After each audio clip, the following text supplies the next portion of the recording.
باللہ السمیع العلی العظیم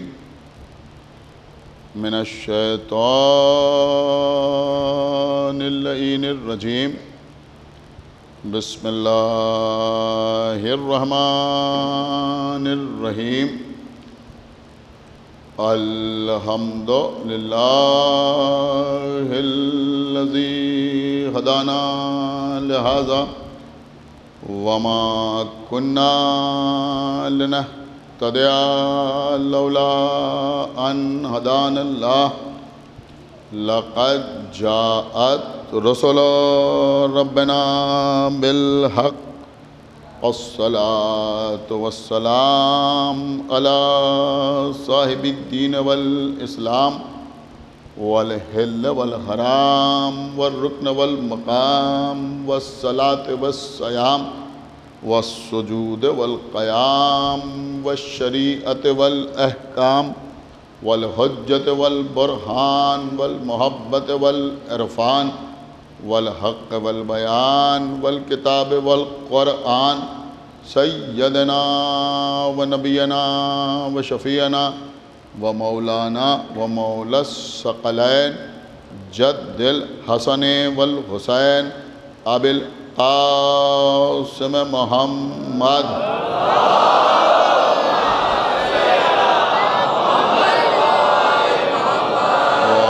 وعلى أهل بيته الطيبين الطاهرين المعصومين المظلومين المنتخبين المنتجبين الذين أذهب الله عنهم الرجس وطهرهم تطهيرا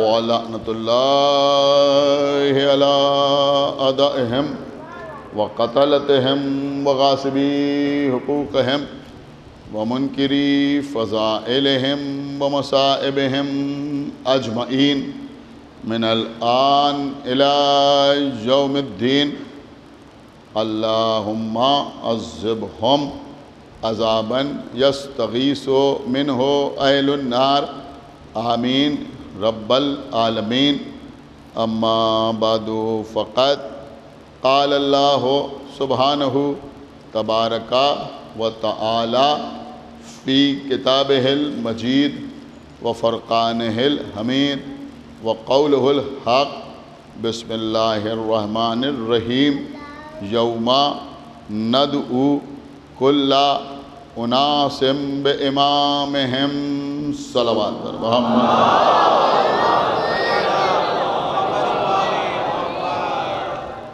حضرات سورہ بنی اسرائیل کی مختصر سی آیہ مبارکہ ہے جس کی تلاوت کے حوالے سے آپ سے مسلسل گفتگو ہو رہی ہے۔ ارشاد اقدس الہی ہو رہا ہے کہ روز قیامت ہر شخص کو اس کے امام کے ساتھ بلایا جائے گا، پکارا جائے گا، ندا دی جائے گی، آواز دی جائے گی۔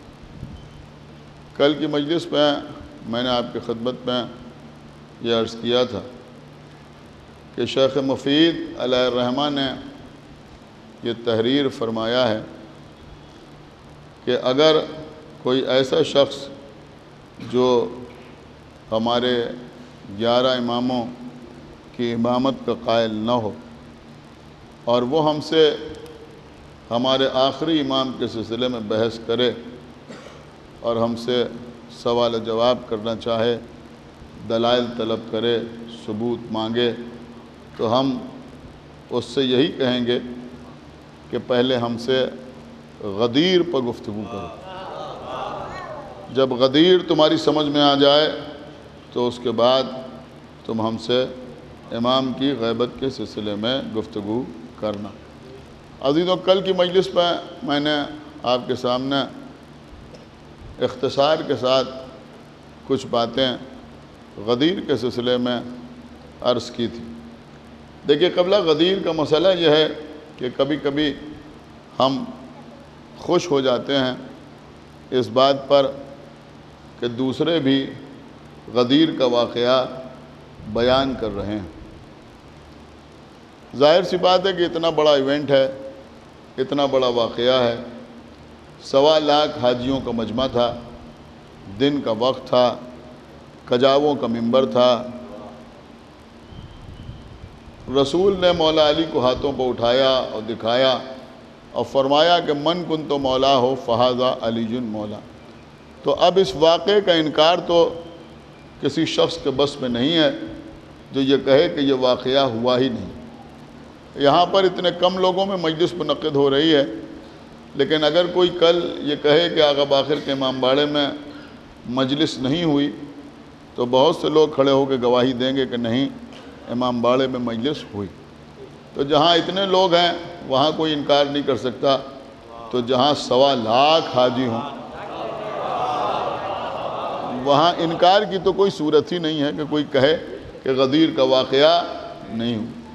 اسی لیے اکثر خانخواہوں سے بھی غدیر کے تذکرے کی آوازیں آتی ہیں، لوگ جھوم جھوم کے کہتے ہیں من کنت مولا ہو فہذا علی مولا۔ ایک صلوات پڑھیں بر محمد۔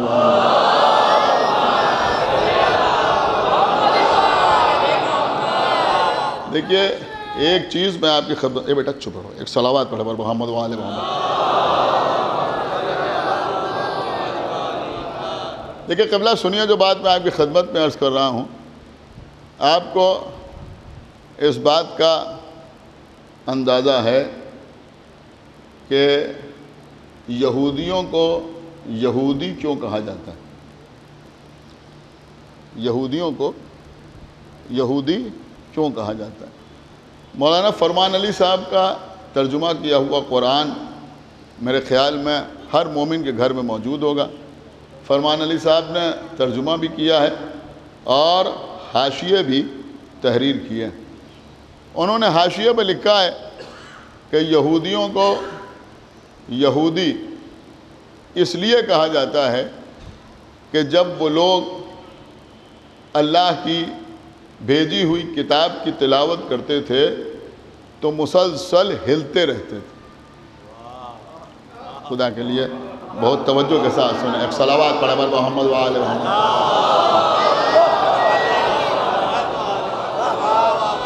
دیکھیں قبلہ ہلتے رہتے تھے، مسلسل ہلتے رہتے تھے۔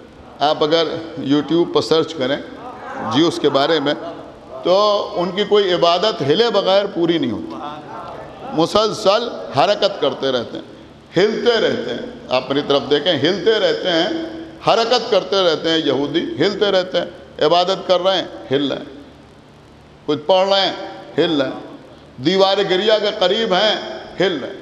اس کا مطلب یہ ہوا کہ ان کی ہر عبادت جھوم جھوم کے ہوتی ہے۔ اور کریں آپ جو میں عرض کر رہا ہوں، جھوم جھوم کے ہوتی ہے۔ عزیزو ہم کبھی نہ کہتے اگر لوگ ہماری عزاداری پر اعتراض نہ کرتے، ہماری عزا پر، ہمارے ماتم پر، ہماری مجلس پر، آپ غور کر رہے ہیں لوگ اعتراض کرتے ہیں اور اکثر ہم کو یہودیوں سے نسبت دیتے ہیں اور پھر یہ بھی کہتے ہیں کہ یہ لوگ عبداللہ ابن سبا کی پیداوار ہیں اور عبداللہ ابن سبا یہودی تھا، تو لوگ ہم کو یہودی ثابت کرنا چاہتے ہیں۔ اب یہ مجمع ہمیں بتائے کہ جب ہمیں 1400 سال سے لوگ یہ کہہ کے چڑھا رہے ہیں کہ تم یہودیوں کی سازش کا نتیجہ ہو، تو ہم کو بھی جواب دینے کا اختیار ہے یا نہیں ہے؟ کیا سنیں، ہمیں بھی جواب دینے کا اختیار ہے یا نہیں ہے؟ تو بھئی یہودیوں کا معاملہ ہی یہی تھا کہ جب بھی ذکر کرتے تھے مسلسل ہلتے رہتے تھے۔ اب وہ اثرات مسلمانوں کے کس فرقے میں ہیں اگر دیکھنا چاہتے ہو تو دیکھو، قرآن سے قوالی تک۔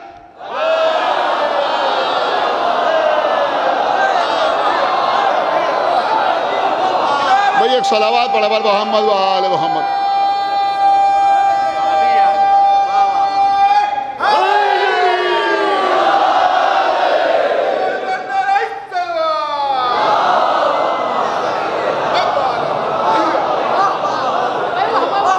ایک صلوات اور پڑھے بر محمد و آل محمد۔ دیکھیں عزیزوں، یہ خالی مناظرے کا جملہ نہیں ہے، اس میں کچھ آپ کے لیے اشارہ بھی ہے۔ ایک صلوات پڑھے بر محمد و آل محمد۔ آپ سمجھ رہے ہیں؟ میرے کہنے کا مطلب سمجھیے۔ دیکھیں میرے بچے یہاں بیٹھے ہوئے ہیں، نوجوان بیٹھے ہوئے ہیں، خدا کے لیے میری بات سمجھیے۔ دیکھیں یہ ہمارے عزا خانے ہیں، یہ ہمارے امام باڑے ہیں، یہ روزے جو ہیں یہ ائمہ کے روزوں کی شبیہ ہیں۔ بہت توجہ آپ حضرات، ہاں بیٹھیے قبلہ بیٹھیے، ایک صلوات پڑھے بر محمد تشریف یا علی مدد۔ یہ اس شہر میں نہ معلوم کتنے روزے بنے ہوئے ہیں۔ آپ جاتے ہیں امام حسین علیہ السلام کے روزے کی شبیہ، حضرت عباس کے روزے کی شبیہ، سمجھ رہے ہیں؟ آپ جائیے، بوسہ دیجئے، ماتم کیجئے، مجلس کیجئے، ذکر کیجئے۔ دیکھیں خدا کے لیے میری بات سمجھیے، میں بہت دور کی بات آپ کی خدمت میں عرض کر رہا ہوں، لیکن میں مولا عباس کے حوالے سے اس باب المراد ایوان میں ہاتھ جوڑ کے آپ سے گزارش کر رہا ہوں۔ دیکھیں جو ہم دیکھ رہے ہیں وہ آپ کی خدمت میں پڑھ رہے ہیں، ہم ہاتھ جوڑ کے آپ سے گزارش کر رہے ہیں کہ اپنی بارگاہوں کی روحانیت کو عصبیت میں نہ بدلیے۔ ایک صلوات پڑھے بر محمد و آل محمد۔ سمجھ رہے ہیں میری بات؟ اب آگے آپ کو اختیار ہے، ایک صلوات پڑھے بر محمد و آل محمد۔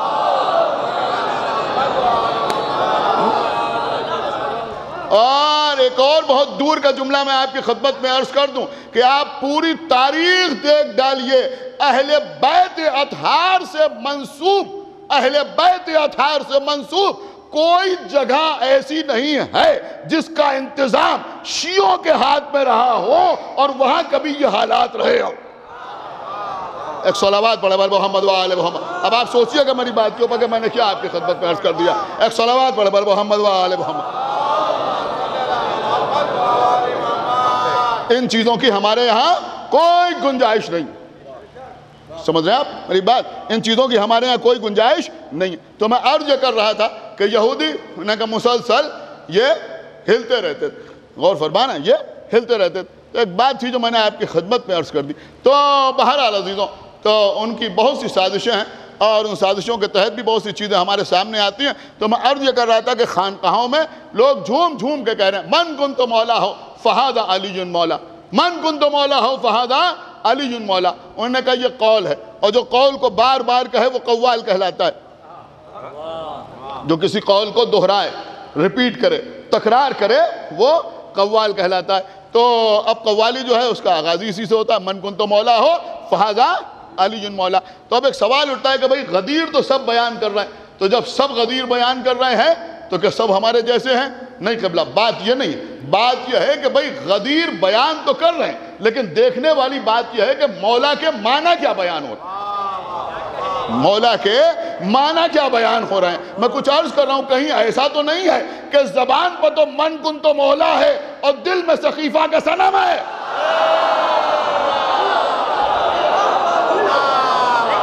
صلوات پڑھے بر محمد و آل محمد۔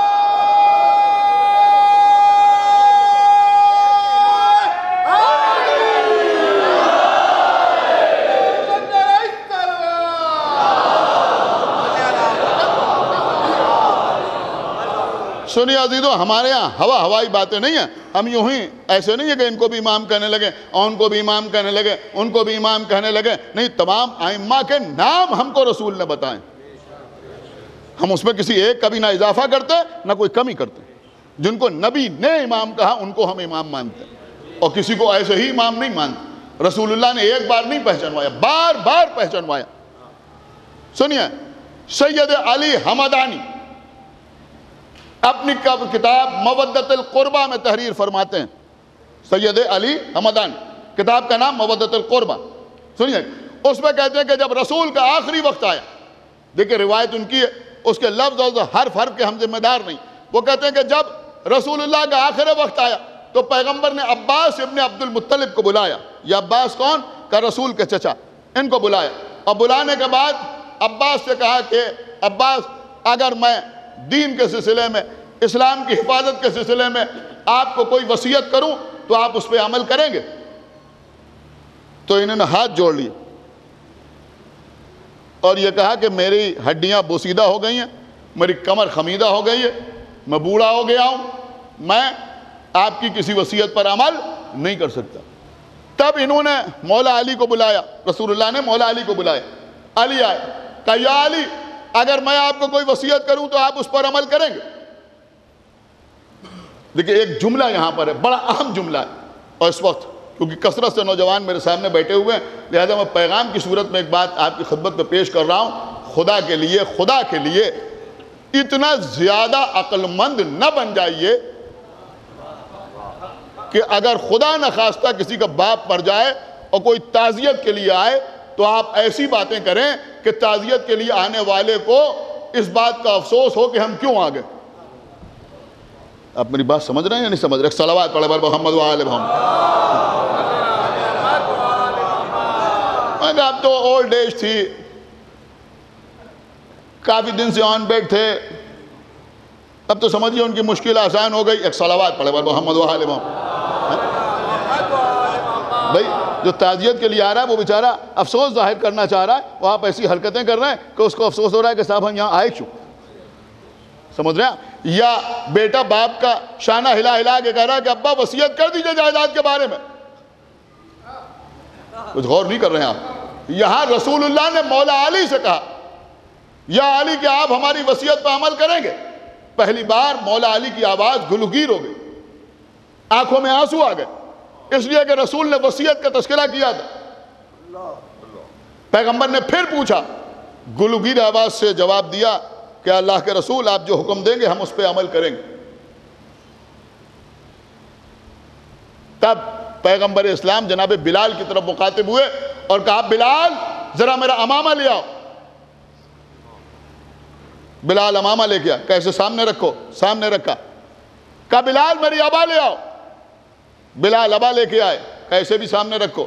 بلال میری قبا لے آؤ، بلال قبا لے کے آئے، کیسے بھی سامنے رکھو۔ بلال میری تلوار لے آؤ۔ یہ میں اپنی طرف سے نہیں پڑھ رہا ہوں، ایک ایک جملہ سوچ سمجھ کے پڑھ رہا ہوں۔ بلال تلوار لے کے آئے، کہا یہ بھی سامنے رکھو۔ بلال میرا نیزہ لے آؤ، بلال نیزہ لے کے آئے، یہ بھی سامنے رکھو۔ بلال میرا مسلح لے آؤ، مسلح لے کے آئے، یہ بھی سامنے رکھو۔ بلال میری چادر لے آؤ، جس کو میں اوڑھتا تھا وہ چادر آئی، یہ بھی سامنے رکھو۔ اس کے بعد فرمایا بلال میری ڈھال لے آؤ، میری زرہ لے آؤ۔ سارے تبرکات جمع کیے اور اس کے بعد کہا یا علی میرا ناقہ باہر کھڑا ہوا ہے، یہ سارے تبرکات، یہ ساری چیزیں جو میری ہیں اسے آپ اٹھائیے اور گھر سے باہر جائیے، اس ناقے پر اسے بار کیجئے اور اسے لے کے اپنے گھر جائیے تاکہ سارا زمانہ دیکھ لے اور میری وراثت کے سلسلے میں کوئی آپ سے اختلاف نہ کرے۔ کیا سنا اس مجمع نے؟ کوئی آپ سے اختلاف نہ کرے۔ ابھی شاید کوئی خاموش نہیں رہے گا۔ عباس ابن عبد المطلب رسول کے چچا ہیں، عمر میں بڑے ہیں۔ مولا علی رسول اللہ کے چچا زاد بھائی ہیں۔ عباس ابن عبد المطلب سے عمر میں بہت چھوٹے ہیں، لیکن رسول نے اپنا امامہ عباس کو نہیں دیا، علی کو دیا۔ اپنی زرہ عباس کو نہیں دی، علی کو دی۔ اپنی تلوار عباس کو نہیں دی، علی کو دی۔ اپنی قبا عباس کو نہیں دی، علی کو دی۔ اپنی چادر عباس کو نہیں دی، علی کو دی۔ اپنا ناقہ عباس کو نہیں دیا، علی کو دیا۔ اب ہمیں بتاؤ کہ جب محمد کے گھر کا بوڑھا علی کی برابری نہیں کر سکتا،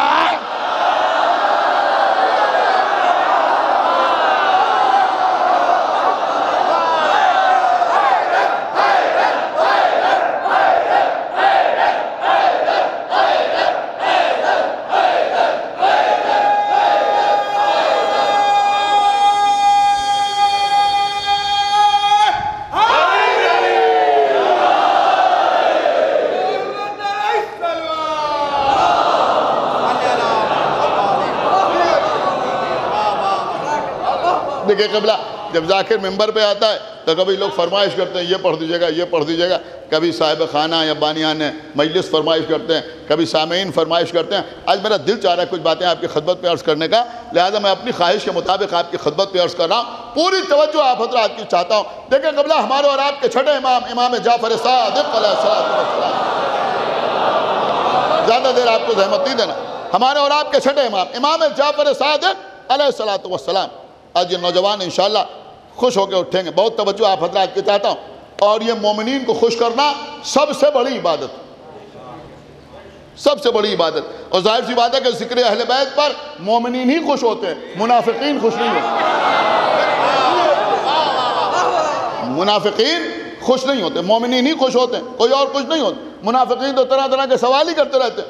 تو چھٹے امام کی خدمت میں ایک شخص آیا اور آنے کے بعد کہا کہ مولا یہ فرمائیں کہ اس وقت امام کون ہے. کتاب کا نام مناقب آل ابی طالب, لکھنے والے علامہ ابن شہر اشوب. آنے کے بعد کہا یہ بتائیے کہ امام اس وقت کون ہے. تو آپ نے اپنے سینے کی طرف اشارہ کیا, ہم. کہا آپ امام ہیں؟ کہا ہاں ہم امام. کہا وہ زید ابن حسن تو کہہ رہے ہیں کہ وہ امام ہے. تو امام نے فرمایا ایک بار ان کے پاس جاؤ اور جا کے ان سے پوچھو کہ ان کے پاس رسول اللہ کے کچھ تبرکات ہیں. سنا ہی نہیں آپ نے. ان سے پوچھو جا کے کہ کیا ان کے پاس رسول اللہ کے کچھ تبرکات ہیں.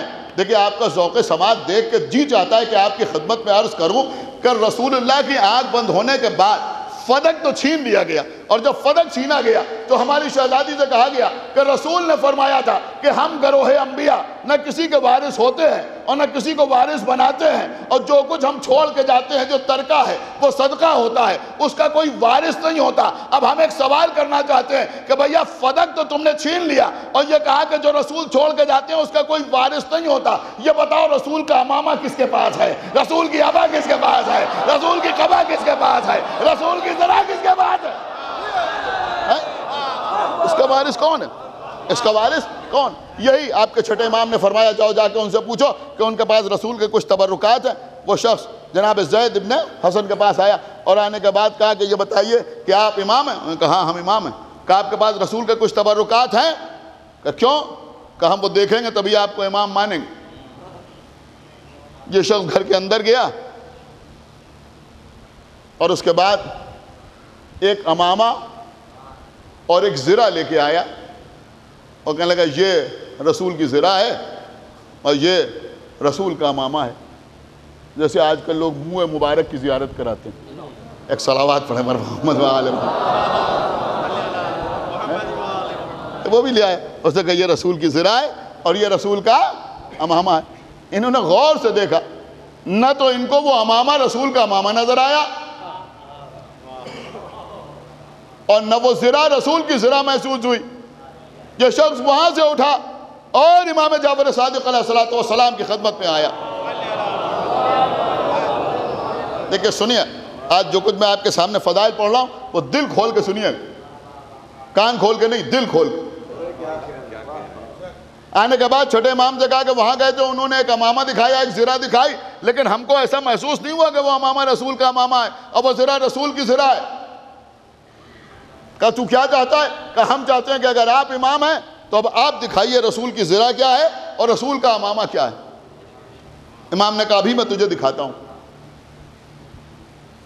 یہ سمجھا کہ ابھی امام بھی گھر کے اندر جائیں گے اور کسی صندوقچے سے رسول کی زرہ نکالیں گے, رسول کا امامہ نکالیں گے اور لے کے آئیں گے اور کہیں گے یہ رسول کی زرہ ہے, یہ رسول کا امامہ ہے. امام نے کہا تو دیکھنا چاہتا ہے؟ کہا ہاں میں دیکھنا چاہتا ہوں. دیکھیں آپ بھی میری طرف دیکھیں. کہا ہاں میں دیکھنا چاہتا ہوں. ایک مرتبہ امام نے اپنی انگوٹھی کو, اپنی خاتم کو زمین پہ پٹکا. کیا سن رہا ہے یہ مجمع؟ اپنی انگوٹھی کو زمین پہ مارا. اب جیسے ہی اپنی انگوٹھی کو زمین پہ مارا, امام کی انگوٹھی سے رسول کی زرہ باہر آئی. کیا سن رہا ہے یہ مجمع؟ اور اسی انگوٹھی سے رسول کا امامہ باہر آیا. کہا دیکھ یہ ہے رسول کا امامہ اور یہ ہے رسول کی زرہ.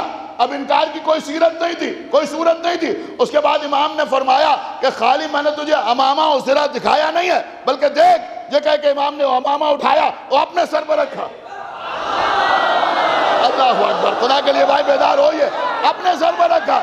اس کو ایسا محسوس ہوا جیسے انہی کا امامہ ہے. اس کے بعد زرہ پہنی. اس سے دیکھا کہ جیسے محسوس ہو رہا ہے کہ زرہ انہی کے لیے بنائی گئی ہے. اس نے امامہ دیکھا, زرہ دیکھی. اب اس کے بعد ذرا امام کا جملہ سنیے اور جیسے جی چاہے ویسے سنیے گا.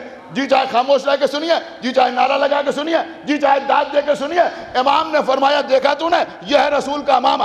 اور یہ ہے رسول کی زرہ. اس کے بعد فرمایا یہ جو رسول کا امامہ ہے، یہ جو رسول کا امامہ ہے کہ یہ زمین سے اگنے والی کپاس سے بننے والے دھاگوں سے بنے ہوئے کپڑے کا نہیں ہے. نہیں عزیزوں، ایسے نہیں سنی جائے گی مجلس. کہ یہ اس سے بنا ہوا نہیں ہے. کہ پھر یہ کیا ہے؟ کہ یہ خزانہ کن فیکون سے آیا ہے.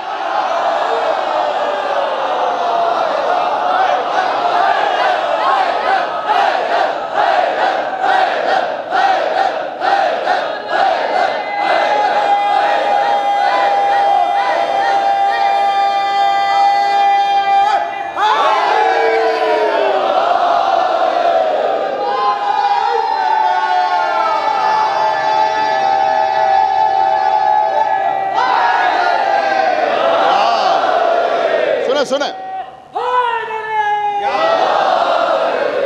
امام نے فرمایا یہ خزانہ کن فیکون سے آیا ہے.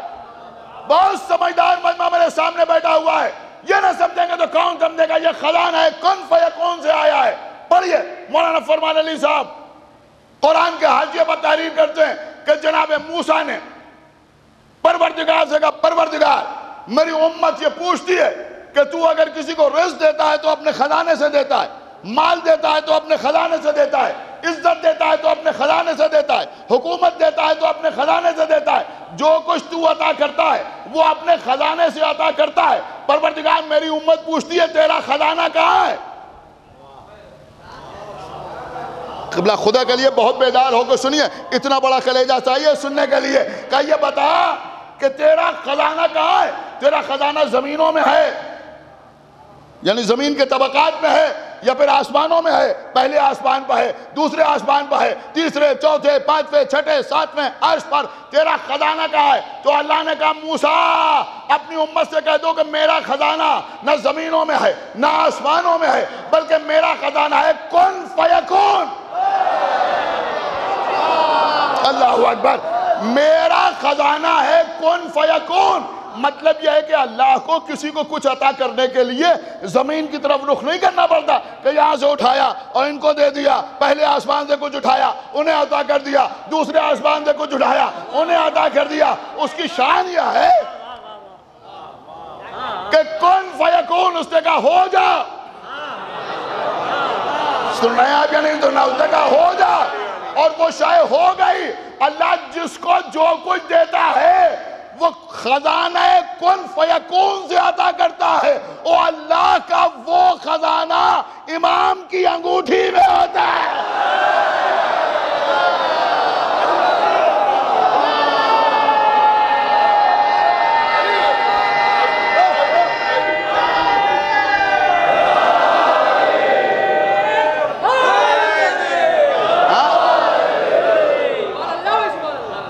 ایک صلوات اور پڑھیں محمد وآل محمد.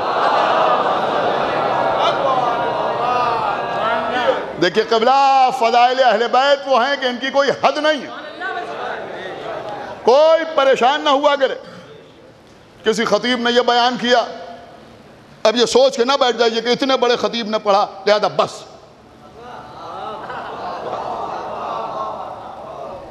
جہاں آپ نے فضائل کے معاملے میں سوچا بس وہی معرفت میں ساتھ چھوڑا. میری بات سمجھیے جو میں عرض کر رہا ہوں، جہاں آپ نے سوچا بس وہی معرفت میں ساتھ چھوڑا. فضائل اہل بیت آپ سمجھ رہے ہیں؟ روزانہ ایک نئی شان ہے اللہ کی، اور اس کی شان کا مظہر اہل بیت ہے. اللہ اکبر. میں کیا عرض کر گیا آپ کی خدمت، پریشان نہ ہوا کیجیے. اسی لیے آپ کو معلوم ہے بڑے بڑے شعراء، کبھی کسی نے یہ نہیں سوچا کہ بھائی میر انیس یہ کہہ گئے اب ہم اس سے آگے بڑھ کے کیسے کہیں.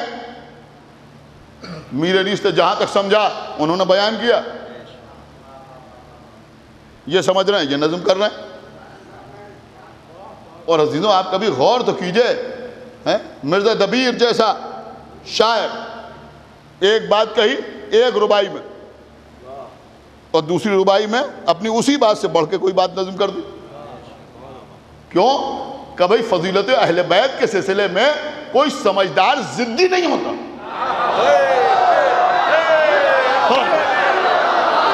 صلوات پڑھ بر محمد وآل محمد، ضدی نہیں ہوتا کہ بس بھائی ہم نے تو یہ کہہ دیا اور یہ ہماری سمجھ میں آ گیا لہذا بس یہی نہیں، یہ نہیں، بلکہ فضائل اہل بیت ہیں، اس میں مسلسل انسان آگے بڑھتا رہتا ہے. یہ ساری باتیں میں کسی وجہ سے آپ کی خدمت میں عرض کر رہا ہوں کہ اگر کسی ذاکر نے، کسی خطیب نے، کسی عالم نے کوئی نکتہ پیش کیا تو اللہ اس کو اس کے اجر ضرور عطا کرے گا، اس سے کوئی انکار نہیں ہے. ایک نکتہ ہم آپ نہ معلوم کب سے سنتے چلے آ رہے ہیں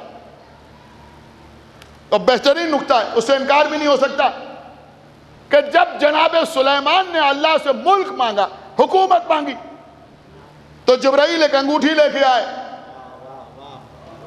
سلیمان نے وہ انگوٹھی پہنی، سنا ہے نا اب، سلیمان نے وہ انگوٹھی پہنی. جب انگوٹھی پہنی تو سلیمان کو ملک عطا ہو گیا، حکومت عطا ہو گئی.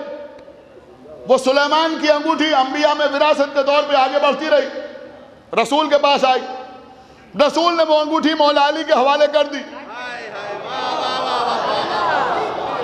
مولا علی نے حالت رکوع میں وہ انگوٹھی سائل کو دے دی.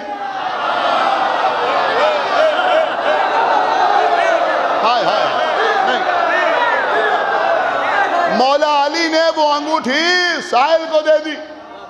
اب ہمیں کیا معلوم کہ علی کی اس خیرات کا اسٹیٹس کیا ہے،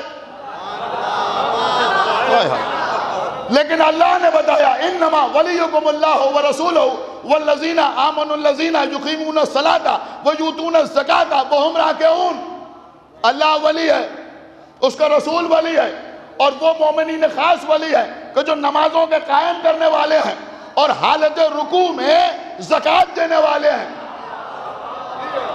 زکوٰۃ جو ہے وہ 40 میں ایک. سنا نہیں آپ؟ ایک صلوات پڑھے بر محمد وآل محمد.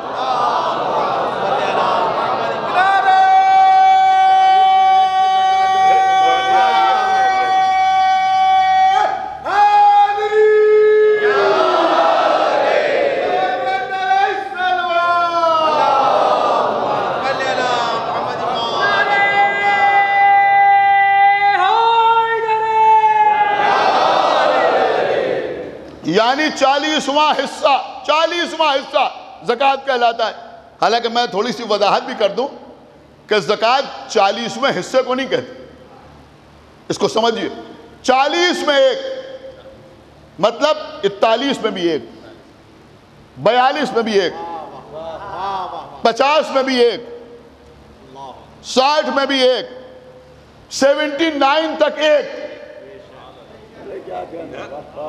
جانتے ہیں نا اس پہ تھوڑا سا کنفیوژن ہوتا ہے. لوگ کہتے ہیں 2.5%، 2.5% نہیں بلکہ 40 میں ایک، 79 تک ایک، جب 80 ہو گئے تب 2. تو اس کا مطلب یہ ہوا کہ جو بیان ہوتا ہے نکتہ، یہ احتیاط کے ساتھ بیان ہوتا ہے. میں کچھ عرض کر گیا آپ کی خدمت میں. تو مولا علی نے زکوٰۃ میں وہ انگوٹھی آنے والے سائل کو دے دی. اللہ نے کہا یہ علی کی زکوٰۃ ہے، علی کی زکوٰۃ ہے. اب پرانا نکتہ جو آج تک آپ نے سنا اور اس وقت بھی آپ اس پر داد دیں گے وہ یہی ہے کہ بھئی جس انگوٹھی کی وجہ سے سلیمان کو حکومت ملی وہ علی نے زکوٰۃ میں دے دی. تو یوں سمجھا جائے کہ کم سے کم بھی اگر علی کی فضیلت کو سمجھا جائے تو سلیمان کی حکومت علی کی حکومت کا 40واں حصہ.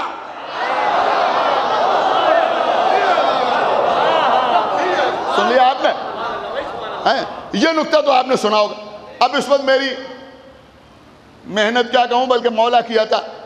سنیے جو میں عرض کر رہا ہوں. وہ سلیمان اور سلیمان کی حکومت وہ سب جانے دیجئے. موسیٰ پوچھ رہے ہیں اللہ کیا کہہ رہا ہے کہ میرا خزانہ ہے کن فیکون، اور چھٹے امام بتا رہے ہیں کہ اللہ کا وہ خزانہ میری انگوٹھی میں موجود ہے. اب نہ سمجھیں گے تو کب سمجھیں گے؟ اس کا مطلب یہ ہوا کہ علی کی انگوٹھی میں خزانہ کن فیکون موجود ہے. کیا سننا ہے آپ؟ خزانہ کن فیکون موجود ہے. علی نے فقیر کو سلیمان کی حکومت نہیں عطا کی، خزانہ کن فیکون عطا کی.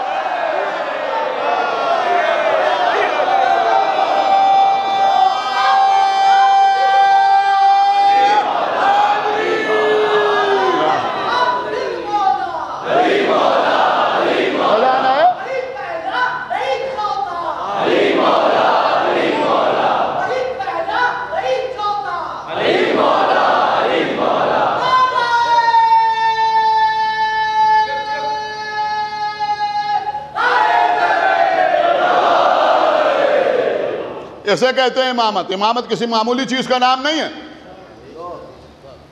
جب وہ انگوٹھی دی تو آیا ہے ولایت نازل ہوئی. اسے کہتے ہیں ولایت, اسے کہتے ہیں امامت. بس خدا آپ کو سلامت رکھے. یا ایام اعزاں ہیں. دیکھیے میں ایک اپیل ضرور کروں گا. مجلسوں میں کثیر تعداد میں آنے پر پابندی ہے, لیکن خدا کے لیے عزا میں کوئی کمی نہ کیجیے. کوئی اس بات کو بہانہ بنا کر بخالت کا مظاہرہ نہ کرے. آپ اپنی بات سمجھ رہے ہیں؟ ایک صلوات پڑھیں ہمارے محمد وآلہ نہیں. اگر ایسے نہیں تو کوئی اور طریقہ اختیار کیجئے, لیکن بنام حسین جو خرچ کرتے ہیں اس میں کوئی کمی نہ کی. آپ کو پتا ہے ان کے نام پر کھانا کھلانا, ان کے نام پر پانی پلانا. دیکھیں ابھی میں مصائب بالکل نہیں پڑھ رہا ہوں, ایک میسج دینا ہے مجھے اس وقت. آپ علامہ مجلسی نے بہار الانوار میں تحریر فرمایا ہے کہ مادر حسین در جنت پہ جائیں گے, اور میں نے سب ترک کر دیا, بہت اختصار کے ساتھ عرض کر رہا ہوں.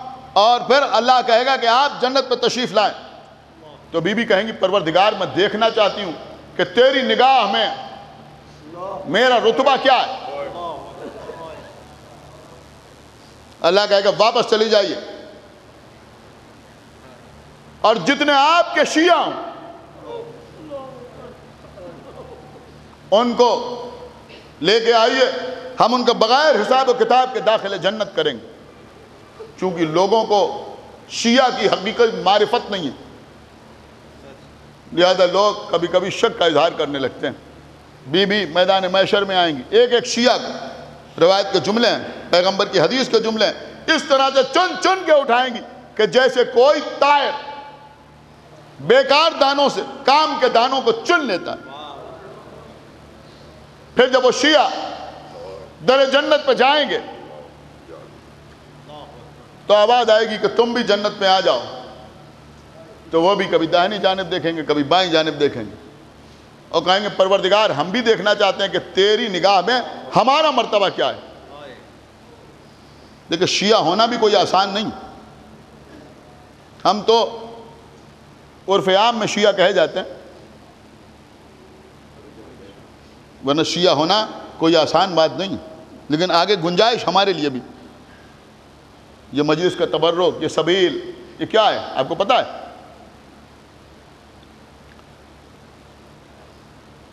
تو جواب قدرت آئے گا کہ تم بھی میدان محشر میں چلے جاؤ, اور اگر کسی نے بنام اہل بیت تمہیں کھانا کھلایا ہے تو اسے لے آؤ, کسی نے تمہیں پانی پلایا ہے تو اسے لے آؤ. یہاں تک تو آپ نے سن لیا, آپ دیدہ بھی ہیں, اور مصائب کی طرف جب لوگ مائل ہو جائیں تو اس کے بعد فضائل کی طرف پلٹنا یا کوئی اور بات کرنا یہ ذاکری کا نقص ہے. لیکن میں مجبور ہوں آپ کی خدمت پہ عرض کرنے کے لیے. اس کے بعد تیسرا جملہ آپ سنیں گے, دیکھیں یہ آپ کے لیے تیسرا جملہ یہ ہے کہ جس نے تمہیں کھانا کھلایا اسے لے آؤ, جس نے پانی پلایا اسے لے آؤ, اور جس نے کبھی تمہاری غیبت کو رد کیا اسے لے آؤ. دیکھیں تبرک بھی تقسیم کیجئے, اور بنا میں اہل بیت پانی بھی پلائیے, خوب کمی نہ کیجئے. اللہ نے جو حیثیت آپ کو دی ہے اس کے اعتبار سے بغیر کچھ سوچے ہوئے بنا میں حسین خرچ کیجئے. لیکن تیسرا حصہ بھی یاد رکھیے, کسی نے تمہاری غیبت کو رد کیا, کسی شیعہ کی غیبت کو رد کرنا, یہ بھی جنت پہ جانے کا ضامن. آپ نے کچھ غور فرمایا؟ دیکھیں قبلہ, یہ غیبت ایک ایسی بیماری ہے, مجھے آپ بالکل معاف کریں کہ اکثر لوگوں کو احساس ہی نہیں ہوتا وہ اس مرض میں گرفتار ہوتے. یعنی کبھی کبھی ایسا ہوتا ہے کہ سمٹمز ہی ظاہر نہیں ہوتے, دیکھیں میں آج کے حالات کی زبان میں آپ سے بات کر رہا ہوں کہ کبھی کبھی سمٹمز ہی ظاہر نہیں ہوتے. آپ کبھی ٹھنڈے دماغ سے میری بات کے اوپر غور کیجئے گا. میں نے کسی مجلس میں یہ بات عرض کی تھی کہ 4 آدمی کہیں بیٹھے ہوئے ہیں اور کسی کا ذکر چھڑا. میں نے کہا وہ شعر بہت اچھے کہتے ہیں.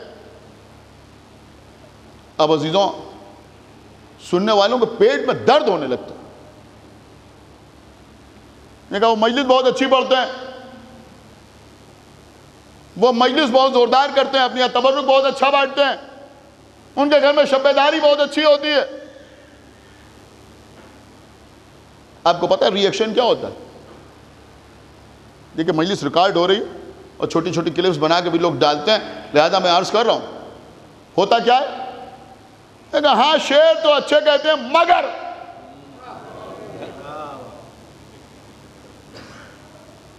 مجلس تو میسم زیدی اچھی پڑھتے ہیں مگر وہ شب بیداری تو بہت زوردار کرتے ہیں مگر کہا اور غیبت کا گھڑیال باہر آ گیا. ایک صلوات پڑھ بر محمد و آل محمد. ایک صلوات اور پڑھ بر محمد و آل محمد. سنیں ہمارے بچے بھئی ایک صلوات اور پڑھ بر محمد و آل محمد. اور یہ غیبت لائیو بھی ہوتی ہے اور اب تو آن لائن بھی ہوتی ہے. سمجھ رہا ایک صلوات پڑھ بر محمد و آل Muhammad. Online WhatsApp پر کمنٹ کر رہے ہیں, اس میں غیبت برداشت نہیں ہو رہا ہے, کسی طرح سے برداشت نہیں ہو رہی. کسی کی تعریف جو ہے وہ برداشت ہی نہیں. کسی کا ذکر کر کے آپ دیکھ لیجیے, آپ یقین مانیں عالم یہ ہو گیا ہے, کیفیت یہ ہو گئی ہے کہ اگر آپ کسی کے بارے میں یہ کہہ دیجئے کہ صاحب وہ نماز شب کے پابند ہے تو آدمی کو یقین نہیں ہوتا. لیکن آپ کسی کے لیے کہہ دیجئے وہ شراب پیتے ہیں, دیکھا نہیں ہے مگر یقین آ جائے گا.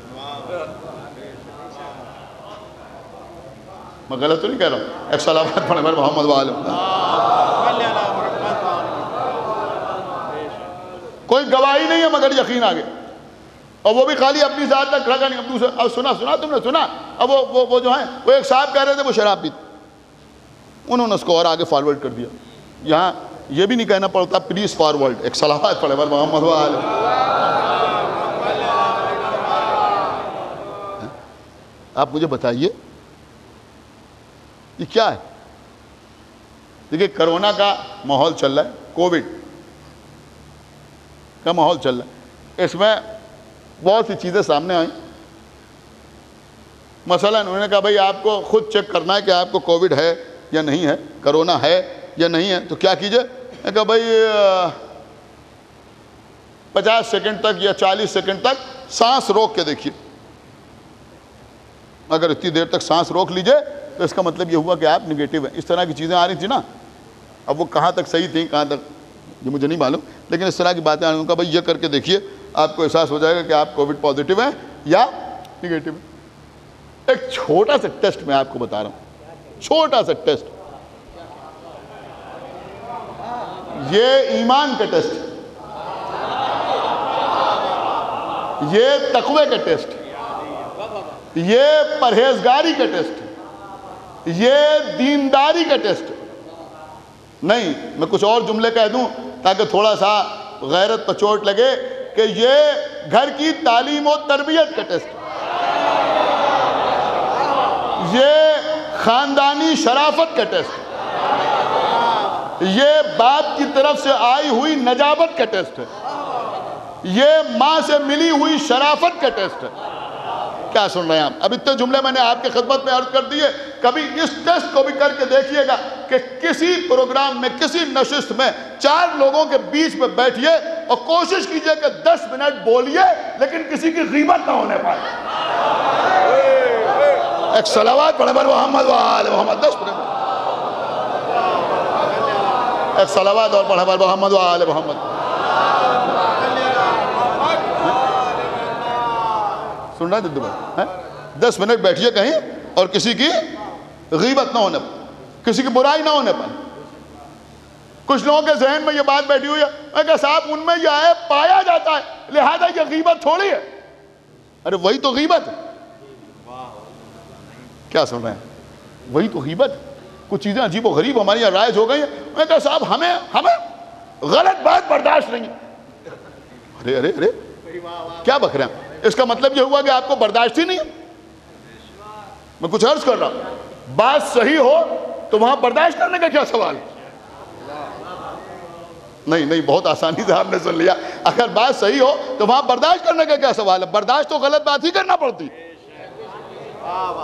ایک صلوات اور پڑھیں پر محمد وآل محمد. بھئی غلط ہی بات تو برداشت کرنا پڑتی ہے, صحیح بات ہے اس میں برداشت کرنا اور نہ برداشت کرنا کیا.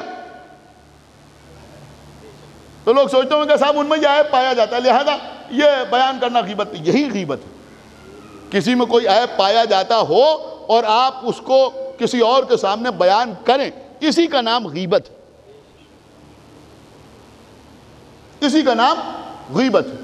اور اگر کسی میں کوئی عیب نہ پایا جاتا ہو اور آپ کسی کے سامنے بیان کریں تو اسے غیبت نہیں کہتے, اسے تہمت کہتے ہیں. تو تہمت بھی گناہ ہے اور غیبت بھی گناہ ہے. غیبت بھی گناہ ہے. اب سنیے جو بات میں عرض کر رہا, غیبت بھی گناہ ہے. اللہ شیعوں سے کیا کہے گا؟ تم بھی پلٹ جاؤ. جس سے کھانا کھلایا ہو اسے لے آؤ, جس سے پانی پلایا ہو اسے لے آؤ, جس نے تمہاری غیبت کو رد کیا ہو اسے لے آؤ. میں جنت میں جانے کا ایک آسان راستہ آپ کو بتا رہا ہوں. آپ کسی بزم میں بیٹھے ہوئے ہیں, کسی نے کسی شیعہ کی, کسی مولا علی کی ولایت کے قائل کی, کسی اہل بیت کے چاہنے والے کی کوئی برائی بیان کی, اگر آپ نے صرف اتنا کہہ دیا کہ نہیں وہ ایسے نہیں ہیں, تب بھی آپ جنت میں جانے کا حق ہے. ایک صلوات پڑھیں پر محمد وآل محمد. یہ مزاج پیدا کیا. ایک صلوات اور پڑھ دے پر محمد وآل محمد. اسے کہتے ہیں, سمجھا, اسے کہتے ہیں رد غیبت. یعنی غیبت کو رد کر. میں نے کہا نہیں وہ ایسے ہیں, آپ نے کہا نہیں وہ ایسے نہیں, وہ ایسا کام نہیں کر سکتے. بس قبل. میں نے بات کو تمام کیا. اب اگر کوئی یہ کہے کہ صاحب یہ تو انسان کی فطرت ہے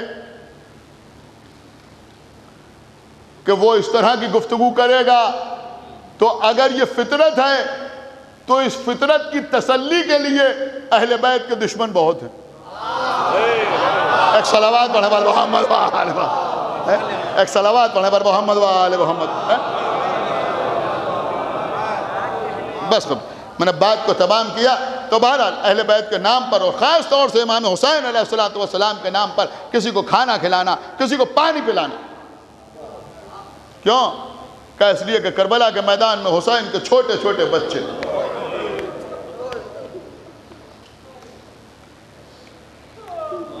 ہاتھوں میں خالی کودے لیے ہوئے,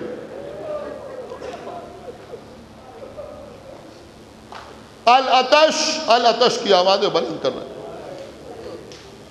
خدا آپ کو کسی غم میں نہ رلائے. آج میں سمجھ رہا ہوں کہ فضائل میں کچھ کمی ہو گئی, لیکن میں مصائب میں انشاءاللہ کوئی کمی نہ کروں. عزیزوں, شب عاشور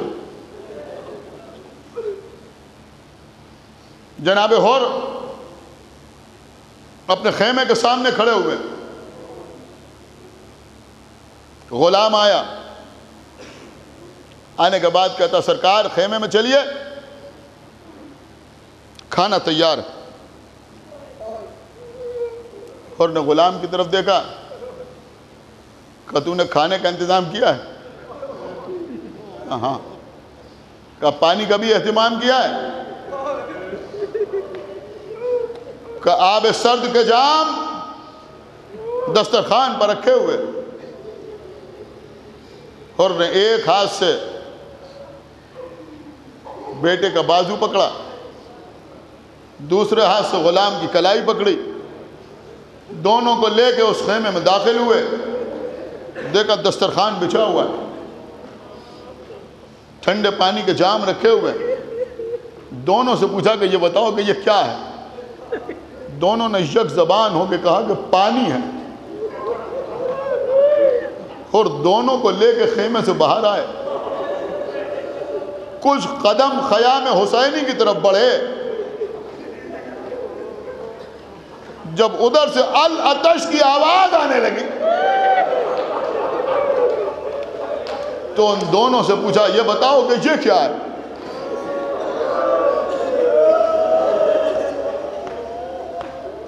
دونوں نے کہا حسین کو چھوٹے چھوٹے بچے پیاس سے تڑپ رہے ہیں۔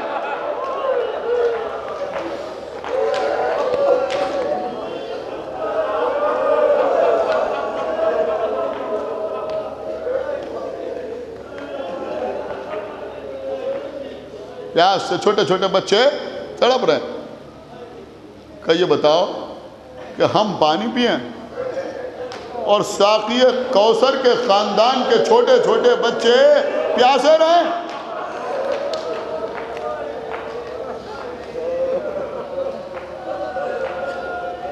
بیٹے نے کہا بابا آپ کہنا کیا چاہتے ہیں؟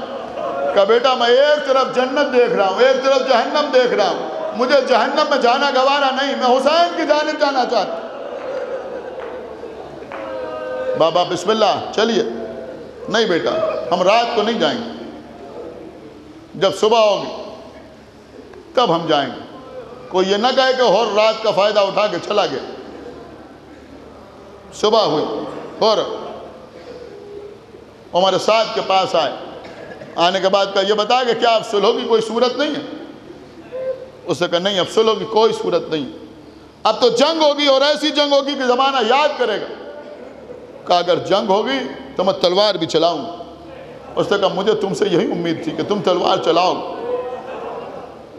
کہا ہم تلوار تو چلائیں گے لیکن اتنا سمجھ لیں کہ تیری طرف سے نہیں، حسین ابن علی کی طرف۔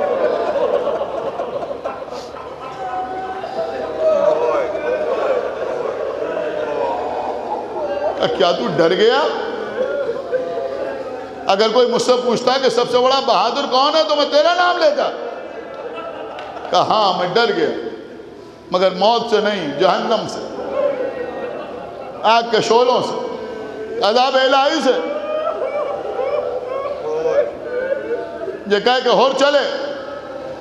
بیٹا و غلام ساتھ ساتھ، ایک روایت میں ہے کہ بھائی بھی ساتھ آیا، امام حسین کے خیمے کی طرف بڑھ رہے ہیں۔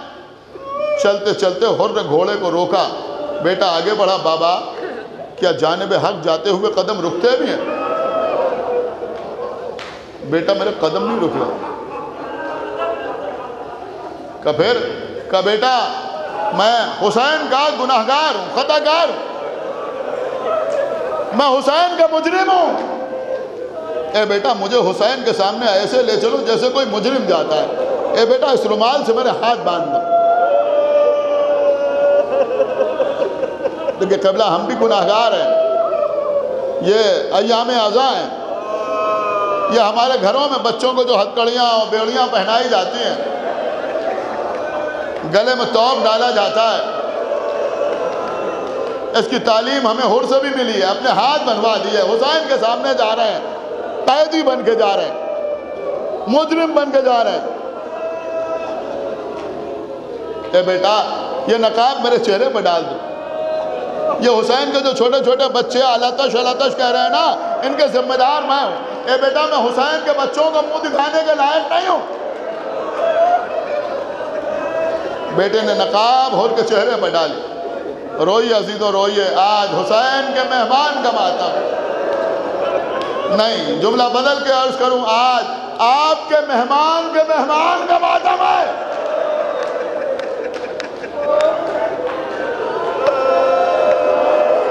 اس سے پہلے کہ آگے بڑھتے بیٹے نے کہا اللہ اکبر۔ اے بیٹا کیا ہوا؟ کہا بابا غضب ہو گیا۔ کیا ہوا؟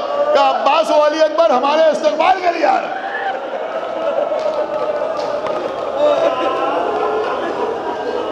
کوئی جواب خور دیتے، بیٹے نے اور بلند آواز سے کہا اللہ اکبر۔ اے بیٹا آپ کیا ہوا؟ ارے بابا قیامت ہو گئی، آقا حسین خود آ رہا ہے۔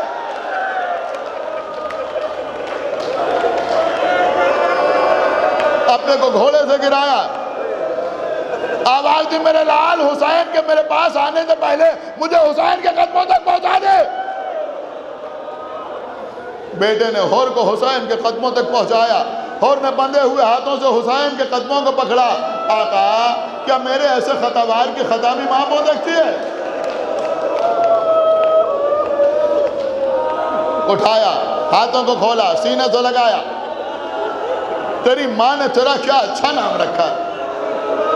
تو دنیا میں بھی ہو رہا ہے اور آخرت میں بھی ہو رہا ہے.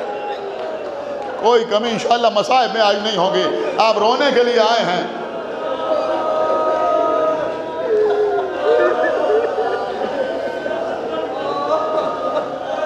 لے جا کے خیمے میں بٹھایا. کچھ دیر حور سے گفتگو ہوئی. اب سنیں گے.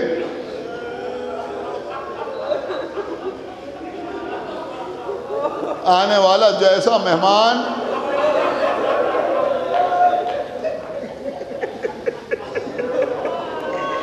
ویسا ہی میزبان. اگر آنے والے مہمان کو یہ خیال ہے کہ یہ حسین کے چھوٹے چھوٹے بچے میری وجہ سے الحدث کہہ رہے ہیں، تو اب حسین کو بھی اتنا خیال ہے کہ ایک مرتبہ اٹھے، اس خیمے میں پہنچے جہاں چھوٹے چھوٹے بچے ہاتھوں میں کودے لیے ہوئے، آنکھوں میں حلقے پڑے ہوئے، رخسار نیلے ہو رہے ہیں، کلیجے کباب ہو رہے ہیں، بچے چیخ رہے ہیں آلہ دار، آلہ دار، ہائے پیار، ہائے پیار. ایک مرتبہ حسین بچوں کے درمیان آئے. بچوں ہم جانتے ہیں تمہیں 3 دن سے ایک قطرہ پانی کا نہیں ملا، لیکن بچوں دیکھو جب تک ہمارا مہمان حور ہمارے خیمے میں موجود ہے، کوئی بچہ الحدث کی آواز بلند نہ کر.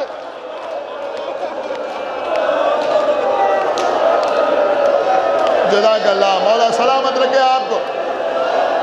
کوئی غم نہ دے سوائے غم امام حسین علیہ السلام.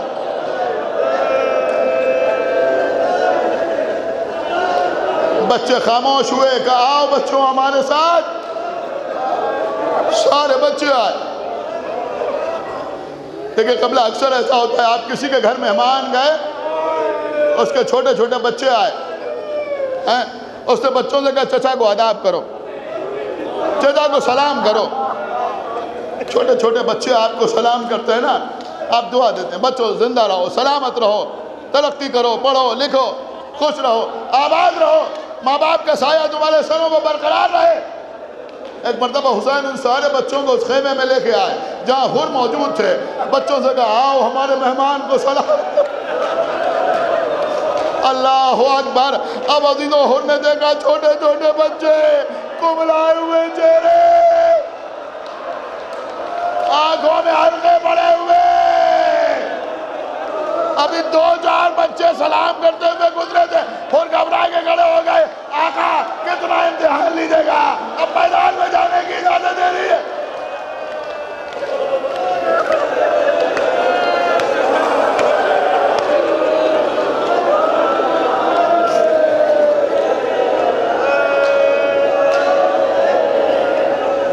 تو مہمان ہے، کہیں مہمان کو مرنے کی اجازت دی جاتی ہے؟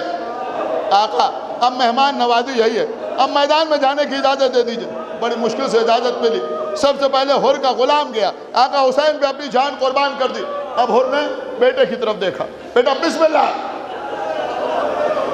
آقا حسین جس کرسی پہ بیٹھے تھے کھڑے ہو گئے. اے حور اس عمر میں جوان لال کا داغ اٹھائے گا؟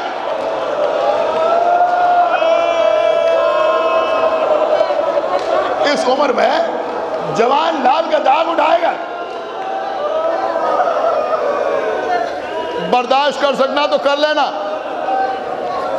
ایک مرتبہ حور کہتے ہیں آقا حسین مجھے اس بات کا بخوبی اندازہ ہے کہ کربلا میں کیا کیا ہونے والا ہے. اے آقا حسین آپ کو علی اکبر کا واسطہ.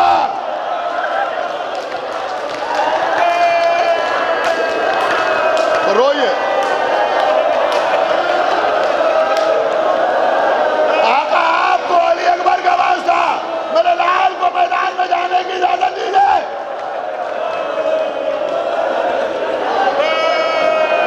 ملی اجازت. حور کا بیٹا میدان میں آیا اور عجز پڑا، تلوار چلانا شروع کی. وہ وقت بھی آیا کہ گھوڑے سے گرا. آواز دی آقا حسین آپ پر میرا آخری سلام. بابا میری مدد کے لیے آئیے. اور چلے گھوڑے پر سوار ہوئے. دوڑتے ہوئے میدان میں آئے. لشکر نے حر کے بیٹے کو گھیر لیا. حر پوچھ رہے تھے یہ بتاؤ میرا بیٹا کدھر ہے, میرا لال کہاں ہے. یزیدی کہے لگا رہے تھے, ہنس رہے تھے, مذاق اڑا رہے تھے. کوئی بتانے والا نہیں تھا کہ حر کا بیٹا کدھر ہے. ایک مرتبہ کانوں میں ایک مانوس سی آواز آئی, الیہ الیہ الیہ الیہ الیہ الیہ, ادھر آؤ ادھر آؤ ادھر آؤ. بس حر اسی آواز کے سہارے ڈھونڈتے ہوئے آگے بڑھے. آگے بڑھ کے کیا دیکھا, آقا حسین دو زانوں بیٹھے ہوئے ہیں, حر کے بیٹے کا سر حسین کے زانوں پر. ہاتھوں کو جوڑا, آقا آپ نے غضب کیا. ارے کوئی آقا غلام زادے کی میت میں آتا ہے, اے حر تو نے بھی تو قیامت کی. کوئی بوڑھا باپ جوان لال کا جنازہ اٹھانے آتا ہے.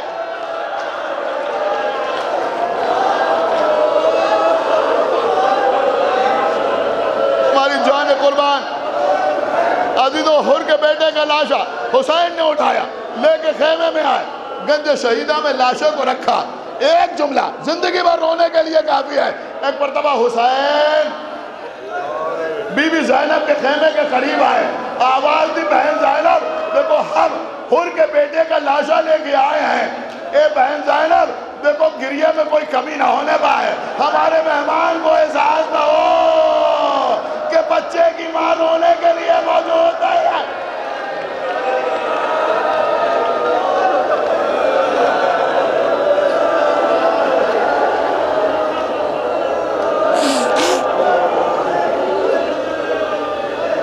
بس میں نے مجلس کو تمام کیا عزیزوں. پھر وہ وقت آیا کہ حر میدان میں آئے. بہادر, شجاع, فن سپاہگری میں ماہر, اور میدان میں آئے. رجس پڑا, تم نے نبی کے نواسے کو خط بھیج کے بلایا, اب ان پر پانی بند کر دیا. ان کے بچے پیاسے ہیں, ان سے لڑ رہے ہو, ان کو قتل کرنے پہ آمادہ ہو. یہ کہہ کہ تلوار نکالی, ایک ایک شخص مقابلے پہ آتا رہا, اسے قتل کرتے رہے. دو دو آئے, انہیں قتل کیا. پھر وہ وقت آیا کہ ایک ساتھ سب نے حملہ کیا. اب حر نے بھی تلوار نکالی, تلوار چلاتے ہوئے آگے بڑھ رہے ہیں. پرے کے پرے الٹ دیے, لاشوں کے انبار لگا دیے, لیکن خود بھی برابر زخمی ہوتے رہے. راوی کہتا ہے میں نے دیکھا کہ حر کا گھوڑا بری طرح زخمی ہو چکا تھا. اس کے کان قطع ہو گئے, اس کی آنکھوں میں تیر لگ گئے تھے, لیکن حر کا رہوار تھا, کسی طرح سے آگے بڑھتا رہا. پھر ایک موقع ایسا آیا کہ حر کے گھوڑے نے جواب دے دیا, زمین پر گر کے وہ گھوڑا بھی شہید ہو گیا. سنیے عزیزوں, یہ حر عجیب شہید ہیں. اب حر گھوڑے سے اتر آئے, گھوڑے کو چھوڑ دیا, گھوڑا بھی درجہ شہادت کو فائد ہو چکا ہے.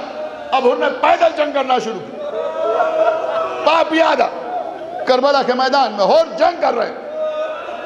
اپنی طرف سے نہیں پڑھ رہا ہوں, صاحب مالی سلطان نے لکھا ہے کہ پیدل جنگ کرتے ہوئے جناب حر نے 1250 یزیدیوں کو فاصلے جہنم کیا. جنگ کرتے ہوئے آگے بڑھ رہے ہیں.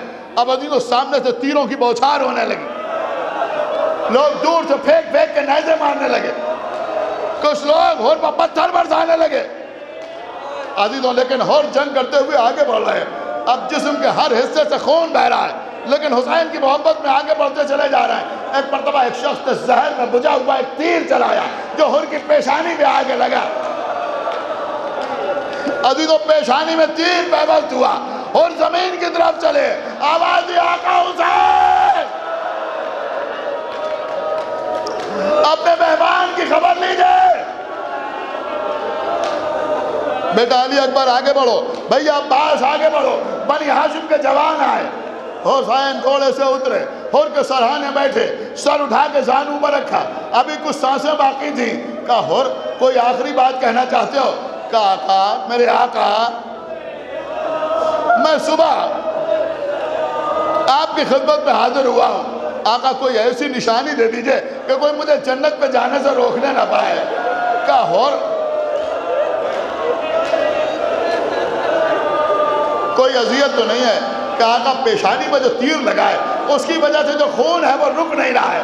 امام حسین نے اپنی ہوا کے دامن سے حور کے زخم کو صاف کیا، جیب میں ہاتھ ڈالا، سیدہ کے ہاتھ کا بنا ہوا رومال حور کے زخم سر میں باندھ دیا اور نے کہا آقا حسین خدا حافظ۔